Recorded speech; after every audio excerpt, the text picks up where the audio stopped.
Muito bem, voltamos a falar direto da página do Jornal Visão Espírita no YouTube e no Facebook para mais uma gota de Espiritismo, mais uma gota de O Livro dos Espíritos, livro 2º, capítulo 9, Intervenção dos Espíritos no Mundo Corporal. Vamos finalizar o item, sem esgotar o assunto, evidentemente, que não temos capacidade para isso. Espíritos durante os combates. Questões 546, 547, 547A e 548. Se você puder compartilhar, se você puder dar um joinha, se você puder comentar, nem que seja um oi, né? Quanto mais comentários, mais curtidas, mais o YouTube, mais o Facebook sugerem esse vídeo para outras pessoas e pode ser que chegue alguém que realmente gostaria de estudar a doutrina espírita. Não ganhamos nada com o vídeo, o importante é a divulgação da doutrina espírita, tá bom? Então vamos lá. 546. No tumulto do combate, em que se transformam os espíritos que sucumbem?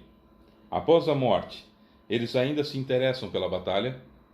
Resposta: alguns se interessam, outros se afastam. Tem uma consideração de Kardec. Nos combates acontece o mesmo que ocorre em todos os casos de morte violenta. No primeiro momento, o espírito fica surpreso, como que aturdido, e não acredita estar morto. Parece-lhe que ainda toma parte da ação. Só aos poucos a realidade se descortina diante dele. No livro Eustáquio, 15 séculos de uma trajetória, nós vamos encontrar na primeira história do desencarne, da desencarnação, que é o termo correto, da desencarnação do Eustáquio. O livro narra suas vidas de 495 a 1945. E ele desencarna, não percebe, evidentemente, que morreu o corpo dele imediatamente, mas começa a procurar o que está acontecendo e vê muita gente.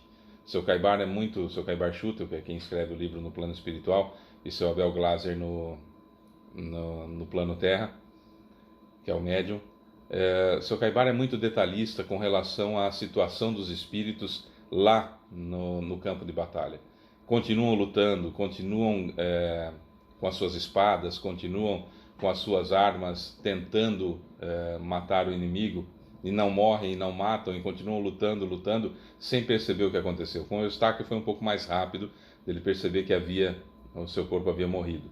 Mas com as outras pessoas, no calor da batalha, porque ele era general, né? O Eustáquio, no campo de batalha, naquela situação, não percebem. Aliás, a grande maioria das pessoas não percebe que o corpo morreu, porque não tem o conhecimento da vida após a morte. E isso em todos os âmbitos da vida, né? Muitos ficam no terra a terra, muitos voltam para casa, muitos ficam andando para lá e para cá, perdidos que estão, não tem noção daquilo que está acontecendo. No livro Crônica de um Despertar, também do seu Caibar, por seu Caibar Schutel, por Abel Glasser, Crônica de um Despertar, do Espírito Afonso também. Ele não percebe que desencarnou, tem um infarto fulminante, o corpo dele morre, e tudo aquilo que acontece em volta dele até o momento do sepultamento do seu corpo, para ele é uma situação de imaginar que é um sonho, de imaginar que é um pesadelo que está acontecendo, porque não tem noção daquilo que está acontecendo no pós-mortem. Nós temos condições, nós teremos condições? Muito provavelmente. Por quê? Porque nós temos o conhecimento prévio da vida após a morte, nós espíritas, mas nem todo mundo tem. Isso ajuda para ser resgatado? Quase nada. O que manda mesmo é o que há na mala. Nós levamos 2 malas, das boas obras e das más obras. O que manda é a quantidade de boas obras que a gente leva na mala, né? 547. Os espíritos que combatiam entre si quando vivos, uma vez mortos, se reconhecem como inimigos e ainda se mostram encolerizados, com cólera, com raiva, uns com os outros? Resposta: o espírito nessas ocasiões nunca está calmo. No primeiro instante ainda pode odiar seu inimigo e mesmo persegui-lo. Mas, quando suas ideias se reordenam, vê que sua animosidade não tem mais razão de ser. No entanto, ainda pode conservar mais intensamente ou menos intensamente alguns de seus traços, conforme o seu caráter. 547A. Ele ainda percebe o barulho das armas? Resposta: sim, perfeitamente. Olha, alguns espíritos que estão na guerra estão, nesses combates, estão obrigados a estarem lá. Como obrigados? Obrigados pela honra, obrigado pela honra da família, obrigado pela honra, no caso, principalmente os orientais, estão naquela situação por uma obrigação, vou trocar a palavra, por uma obrigação. Finda a vida, simplesmente se afastam. Perceberam que está acontecendo, ou que não são atingidos pelos golpes, ou que não são atingidos pelos tiros, ou que não são atingidos pelas armas, simplesmente saem dali e vão embora, mesmo não tendo percebido necessariamente que já estão desencarnados. O grande problema são as pessoas que sentem prazer na guerra. São aquelas pessoas que são os soldados, chamados soldados de verdade, aquelas pessoas que sentem o prazer de poder matar o outro, de servir o seu país, de ser o herói do seu país. Essa ideia ainda muito atrasada. Essas pessoas não percebem que o corpo já sucumbiu e continua querendo matar os outros, querendo fazer mal aos outros, enfim, defendendo aquilo que acha certo fazer. Tem atenuante? Tem. Tem agravante? Tem. Você está na guerra porque senão a sua família vai ser desonrada e vão perder tudo. Você está lá, tem atenuante, evidentemente, para todo o mal que você fizer. Você está na guerra porque não tinha outra alternativa dentro dos costumes e da situação que você se encontra, embora sempre há alternativa de não ir. Mas enfim, você foi compelido àquela situação, tem atenuante.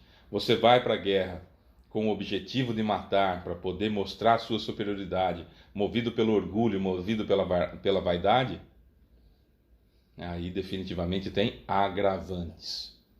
O que nós temos sempre que entender é: tudo depende daquilo que está no meu coração. Tudo depende da forma que eu faço aquilo que eu estou fazendo. Se eu faço a caridade porque se eu não for, a minha mulher fica de mal comigo, e eu vou ter um certo distanciamento dela, se é que vocês me entendem, então aquela caridade não tem nenhum valor para mim, porque na realidade não estou fazendo caridade. Aquela filantropia, aquela ajuda que eu estou fazendo, eu tenho interesses em manter o meu relacionamento aceso com aquela pessoa que eu gosto. Então, na realidade, eu não estou em nenhum momento fazendo caridade. Eu não estou movido para o bem do meu próximo, fazendo aquilo que está no Evangelho segundo o Espiritismo, no capítulo 4. Quando vir o meu irmão sofrendo, devo perguntar a mim mesmo que meios Deus, em sua infinita bondade, colocou em minhas mãos, colocou em meu poder, para minimizar o sofrimento, diminuir o sofrimento do meu irmão. Na realidade, eu estou interessado ali que o meu relacionamento continue legal com a minha esposa, ou vice-versa, evidentemente. Eu quero que o meu relacionamento fique bom e que não tenha problemas. Então eu vou junto, eu vou fazer, eu estou lá, e quando eu estou lá eu acabo me envolvendo e tudo mais, mas o móvel, o meu coração, ele é pelo interesse conjugal e não o interesse no bem-estar da outra pessoa. É um bem com atenuantes. Então nós temos bem com atenuantes, bem com agravantes, nós temos mal com atenuantes e temos mal com agravantes. 548. O espírito que assiste a um combate com sangue frio como espectador, sendo testemunha da separação da alma e do corpo, como esse fenômeno se apresenta a ele? Resposta: há poucas mortes realmente instantâneas. Na maior parte do tempo, o espírito cujo corpo acaba de ser mortalmente atingido não tem consciência disso no momento ocorrido. Somente quando começa a recobrar a consciência é que se pode distinguir o espírito se movendo ao lado do cadáver. Isso parece tão natural que a visão do corpo morto para o espírito que assiste não produz nenhum efeito desagradável. Sendo a vida inteiramente transportada para o espírito, só ele atrai a atenção. Então, é com ele que se conversa ou a ele que se comanda. Ou seja, a partir do momento que o corpo do sujeito sucumbiu, tem aquele tempo ali até morrer. Às vezes ele é ferido de morte, toma uma... Aqui, nessa época aqui, as armas eram mais brancas do que... chamada arma branca, faca, espada, ponta de baioneta, do que necessariamente tiros, bombas, bomba nuclear, etc. Bomba nuclear nem existia, só para a gente poder entender o parâmetro que está sendo usado aqui. Então, na realidade, nós estamos falando de situações você enfiou uma lança, uma flecha, uma espada na outra pessoa, e aí na barriga ele cai, a pressão cai imediatamente, começa o sangramento interno, demora alguns instantes até que o corpo da pessoa morra. Aí até o desligamento do corpo demora um certo tempo ainda, né? E às vezes o sujeito, às vezes não, a maioria das vezes o sujeito sai do corpo, continua lutando com aquele fio ligado, encarnado no corpo ainda. Sabe quando a gente dorme e sai do corpo como se tivesse morrido? É o mesmo processo. Só que aí esse cordão vai se desligando até que há a separação do corpo definitivamente quando o corpo sucumbe.